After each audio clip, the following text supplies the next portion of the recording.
Leviticus 5. Now if a person sins after he hears a public adjuration to testify when he is a witness, whether he has seen or otherwise known, if he does not tell it, then he will bear his guilt. Or if a person touches any unclean thing, whether a carcass of an unclean beast, or the carcass of unclean cattle, or a carcass of unclean swarming things, though it is hidden from him and he is unclean, then he will be guilty. Or if he touches human uncleanness, of whatever sort his uncleanness may be with which he becomes unclean, and it is hidden from him, and then he comes to know it, he will be guilty.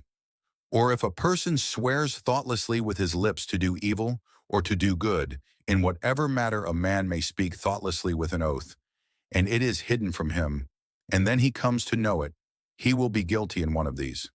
So it shall be when he becomes guilty in one of these, that he shall confess that in which he has sinned. He shall also bring his guilt offering to the Lord for his sin which he has committed, a female from the flock, a lamb or a goat as a sin offering. So the priest shall make atonement on his behalf for his sin. But if he cannot afford a lamb, then he shall bring to the Lord his guilt offering for that in which he has sinned, 2 turtle doves or 2 young pigeons, one for a sin offering and the other for a burnt offering. He shall bring them to the priest, who shall offer first that which is for the sin offering, and shall nip its head at the front of its neck, but he shall not sever it. He shall also sprinkle some of the blood of the sin offering on the side of the altar, while the rest of the blood shall be drained out at the base of the altar. It is a sin offering. The second he shall then prepare as a burnt offering according to the ordinance. So the priest shall make atonement on his behalf for his sin which he has committed, and it will be forgiven him. But if his means are insufficient for 2 turtle doves or 2 young pigeons, then for his offering for that which he has sinned, he shall bring the 1/10 of an ephah of fine flour for a sin offering. He shall not put oil on it or place incense on it, for it is a sin offering. He shall bring it to the priest, and the priest shall take his handful of it as its memorial portion, and offer it up in smoke on the altar with the offerings of the Lord by fire. It is a sin offering.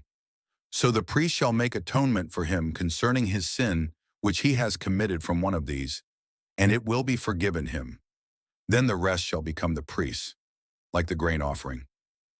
Then the Lord spoke to Moses, saying, If a person acts unfaithfully and sins unintentionally against the Lord's holy things, then he shall bring his guilt offering to the Lord, a ram without defect from the flock, according to your valuation in silver by shekels, in terms of the shekel of the sanctuary, for a guilt offering. He shall make restitution for that which he has sinned against the holy thing, and shall add to it a 5th part of it, and give it to the priest. The priest shall then make atonement for him with the ram of the guilt offering, and it will be forgiven him. Now if a person sins and does any of the things which the Lord has commanded not to be done, though he was unaware, still he is guilty and shall bear his punishment. He is then to bring to the priest a ram without defect from the flock, according to your valuation, for a guilt offering. So the priest shall make atonement for him concerning his error in which he sinned unintentionally and did not know it, and it will be forgiven him. It is a guilt offering. He was certainly guilty before the Lord.